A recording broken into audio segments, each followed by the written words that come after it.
তো দেখো Siliguri girls high স্কুলের আগের বছরের নবম শ্রেণীর অর্থাৎ 2023 সালের ভৌতবিজ্ঞান প্রশ্ন নিয়ে একটু আলোচনা করি সমাধান সহ। তো দেখো আমাদের ছোট প্রশ্নগুলি আলোচনা করব। তো এখানে দেওয়া আছে, দেখো প্রথম কোশ্চেনে আমাদের এসআই পদ্ধতিতে উষ্ণতার একক কী। তো দেখো আমি পাশে লিখেছি কে অর্থাৎ কেলভিন।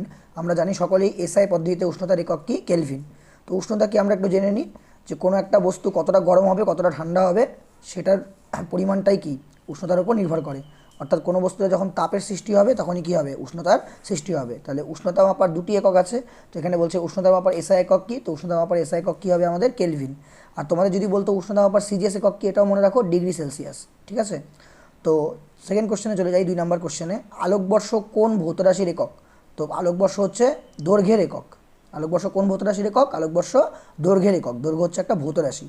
তো ভৌতরাশি কি, ভৌতরাশি মানে যেসব জিনিসকে আমরা পরিমাপ করতে পারবি অর্থাৎ মাপতে পারি তাদেরকে আমাদের কি বলা হয়, ভৌতরাশি। তাহলে ওখানে বলছে আলোকবর্ষ কোন ভৌতরাশির একক, দৈর্ঘ্যের একক। যেমন নক্ষত্র থেকে নক্ষত্রের দূরত্ব, সূর্য থেকে নক্ষত্রের দূরত্ব, সূর্য থেকে পৃথিবীর দূরত্ব এই আলোকবর্ষ বা লাইট ইয়ার্স এককে মাপা হয়। ঠিক আছে। তো দেখো পরের কোশ্চেন বলছে বলের মাত্রা লেখো অর্থাৎ মাত্রীয় সংকেত। ঠিক আছে। তো বলের মাত্রীয় সংকেত হচ্ছে MLT-2। বোঝা গেল। তো দেখো পাশে আমি ফর্মুলা লিখছি, তোমরা যদি ভুলে যাও কোনো সময় এভাবে বের করতে পারবে। এফ ইকুয়াল টু কী জানি আমরা, এম এ, নিউটনের দ্বিতীয় গতিসূত্র অনুযায়ী, যেখানে এফ মানে হচ্ছে বল, ফোর্স, আর এম মানে হচ্ছে মাস, মাস মানে হচ্ছে ভর, আর এ মানে হচ্ছে অ্যাক্সেলারেশন, অ্যাক্সেলারেশন মানে ত্বরণ। তো দেখো তোমাদের সুবিধার জন্য আমি একটু করে দেখিয়ে দিই এখানে। তো তোমাদের দেখো বলছে বলের মাত্রা বের করতে। তো বল মানে আমরা কি জানি, ভর ইন্টু ত্বরণ। তাহলে ভরের মাত্রা, ভর মানে হচ্ছে মাস, মাস মানে হচ্ছে ভর, তো ভরের মাত্রা আমরা জানি ক্যাপিটাল এম। আর ত্বরণের মাত্রা, ত্বরণের মাত্রা হচ্ছে আমরা জানি হচ্ছে LT মাইনাস কত, 2। অর্থাৎ বলের মাত্রা হয়ে গেল আমাদের ভরের মাত্রা আর ত্বরণের মাত্রার গুণফল অর্থাৎ MLT-2। বোঝা গেল। তো 3 নম্বর কোশ্চেনের অ্যান্সার হবে বলের মাত্রা কি, বলের মাত্রা হচ্ছে আমাদের MLT-2। তো দেখো 4 নম্বর বলছে কোশ্চেনটা, কোন গতিসূত্রকে জাড্ডের সূত্র বলা হয়। তো জাড্ডের সূত্র বলা হয় নিউটনের প্রথম গতিসূত্রকে। নিউটনের প্রথম গতিসূত্রকে আমরা জাড্ডের সূত্র বলি। বা জাড্য কি, জাড্য দুই ধরনের, একটা স্থিতিজাড্য, একটা হচ্ছে গতিজাড্য। পদার্থের এই গতিশীল বা স্থিতিশীল অবস্থার ধর্মকে আমরা জাড্য বলে থাকি। তো অর্থাৎ গতিশীল বস্তুতে গতিজাড্য দেখা যায়, আর স্থিতিশীল বস্তুতে স্থিতিজাড্য দেখা যায়। অর্থাৎ জাড্য দুই ধরনের, একটা গতিজাড্য, একটা স্থিতিজাড্য। তো আমাদের সেরকম কিছু বলেনি, শুধু বলছে কোন গতিসূত্রকে জাড্যের সূত্র বলে। তো নিউটনের প্রথম সূত্রকে অর্থাৎ ফার্স্ট লকে আমাদের জাড্যের সূত্র বলা হয়। তারপরে বলছে 5 নম্বরে বলছে বল ও ত্বরণের সম্পর্ক কী। তো বল ও ত্বরণের সম্পর্ক হচ্ছে এফ সমানুপাতিক এ। অর্থাৎ বল বাড়লে ত্বরণও বাড়বে, বল কমলে ত্বরণও কমবে। তো দেখো পাশে লিখছি বল আর ত্বরণ কি পরস্পরের সমানুপাতিক। বোঝা গেল। তারপরে বলছে কোন বলের প্রভাবে নিউক্লিয়াস ভেঙে যায় না। তো আমরা জানি পরমাণু নিউক্লিয়াস থেকে কোশ্চেন এটা। পরমাণু নিউক্লিয়াসের মধ্যে এক ধরনের বল কাজ করে, নাম হচ্ছে নিউক্লিয় বল।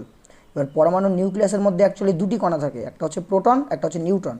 এই প্রোটন আর নিউট্রনকে শক্ত করে বেঁধে রাখে কোন বল, এই নিউক্লিয় বল। তো আমাদের এক কথায় উত্তর লিখলেই হবে কোন বলের প্রভাবে নিউক্লিয়াস ভেঙে যায় না, নিউক্লিয় বলের প্রভাবে।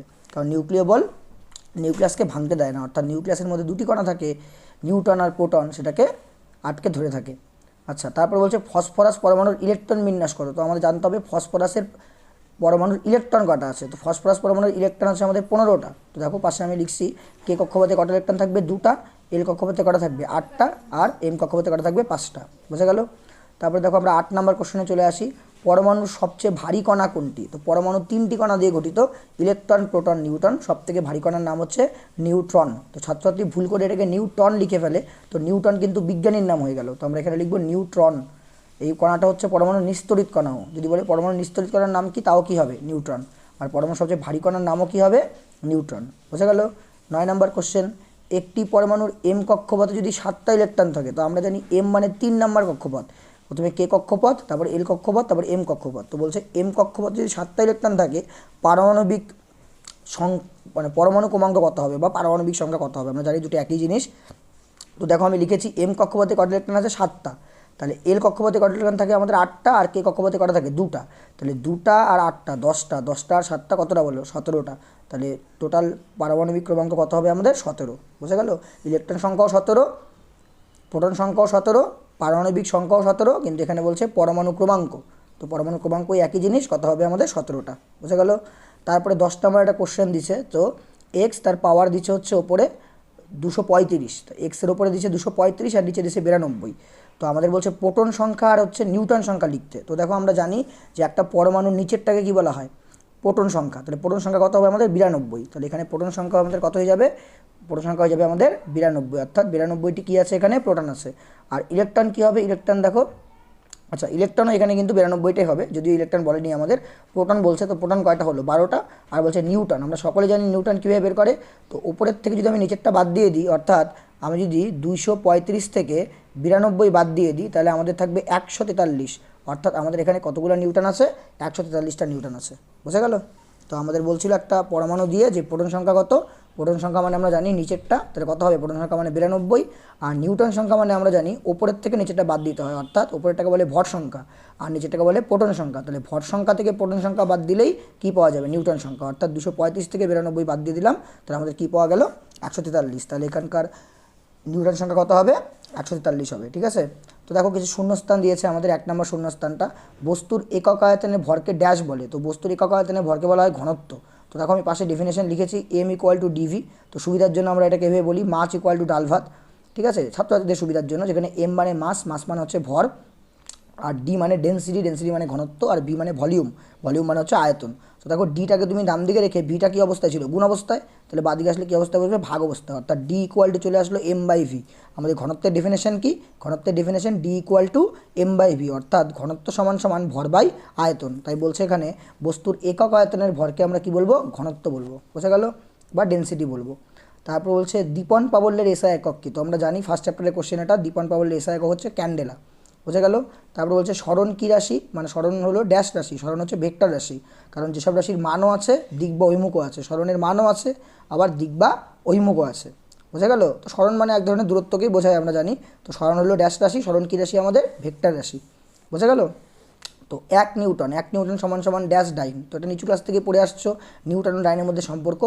হ্যাঁ, নিউটন হচ্ছে বলের এসআই একক আর ডাইন হচ্ছে বলের সিজিএস একক। অর্থাৎ 1 নিউটন সমান সমান কত ডাইন? 10⁵ ডাইন। ঠিক আছে? আচ্ছা, তারপরে কোশ্চেন আছে ইলেকট্রন কে আবিষ্কার করেন? তো পাশে আমি দেখো বিজ্ঞানীটার নাম লিখেছি, জে থমসন। তো ইলেকট্রন আবিষ্কার করেন কে? J Thomson. যে পরমাণুটা কণাটা হচ্ছে ঋণাত্মক, ইলেকট্রনের আধান কি? ইলেকট্রনের আধান ঋণাত্মক। এই ঋণাত্মক কণাটি কে আবিষ্কার করেন? J Thomson. ঠিক আছে?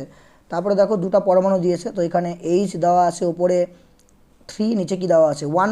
আর হিলিয়ামের একটা পরমাণু দিয়েছে উপরে 4, নিচে কত দেওয়া আছে? 2। অর্থাৎ একটা হাইড্রোজেন পরমাণু, একটা হিলিয়াম পরমাণু। তো হাইড্রোজেন পরমাণুর উপরে আছে 3, নিচে কত আছে? 1। বোঝা গেল? আর হিলিয়াম পরমাণুর উপরে আছে 4, নিচে কত আছে? 2। তো বলছে এরা পরস্পরের কি লিখছি দেখো আমি? আইসোটোন। আইসোটোন মানে যাদের নিউটন সংখ্যা সমান, যাদের নিউটন সংখ্যা সমান। তো দেখো নিউটন সংখ্যা বের করে উপরের থেকে নিচেরটা বাদ দিতে হয়। তো 3-এর থেকে 1 বাদ দিলে এই হাইড্রোজেনের নিউটন কয়টা আছে? 2টা। আর হিলিয়ামেও নিউটন কয়টা আছে? 2টাই আছে। অর্থাৎ নিউটন সংখ্যা সমান যেহেতু, ওপরে ভর সংখ্যাও আলাদা, নিচের পারমাণবিক সংখ্যাও আলাদা, কিন্তু বিয়োগফলগুলো সমান। অর্থাৎ 3-এর থেকে 1 গেলে 2টা নিউটন হাইড্রোজেনে, আর 4-এর থেকে 2 গেলে হিলিয়ামও 2টা নিউটন। অর্থাৎ নিউটন সংখ্যা সমান বলে এরা পরস্পরের কি? আইসোটোন। আমরা জানি, আমরা আইসোটোপ, আইসোবার, আইসোটোনের সম্বন্ধে পড়েছি। বোঝা গেল? তো তারপরে বলছে দেখো স্প্রিং তুলার সাহায্যে ড্যাশ পরিমাপ করা হয়। তো আমরা জানি স্প্রিং তুলার সাহায্যে আমাদের ওজন বা ভার পরিমাপ করা হয়। কী পরিমাপ করা হয়? ওজন বা ভার। বোঝা গেল? আর পাশে দেখো আমি একটা ইংরেজি নাম লিখেছি।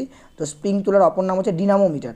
তো সেম কোশ্চেন ডিনামোমিটার দিয়ে আসতে পারতো, যে ডিনামোমিটারের সাহায্যে কী করা হয়? বস্তুর ভার বা ওজন মাপা হয়। বোঝা গেল? আমরা জানি বস্তুর ভার বা ওজন কি? কোনো একটা বস্তুকে পৃথিবী যে বল দ্বারা নিজের কেন্দ্রের দিকে টানে, অর্থাৎ W = mg। আমরা যদি ওজনের ডেফিনেশন একটু দেখে নিই, W = mg হচ্ছে আমাদের ওজনের ডেফিনেশন। বোঝা গেল? তো W = mg। তো এই ওজনটা মাপা হয় কী দিয়ে? ডিনামোমিটার বা স্প্রিং তুলা যন্ত্র দিয়ে। বোঝা গেল? তারপরে দেখো কী আছে? লব্ধ একক কাকে বলে? উদাহরণ সহ লেখো।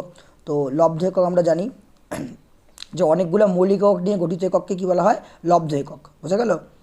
যেমন উদাহরণ বলছে, যেমন ক্ষেত্রফল একটা লব্ধ একক। ক্ষেত্রফল যেমন কী নিয়ে গঠিত? দৈর্ঘ্য ইন্টু প্রস্থ।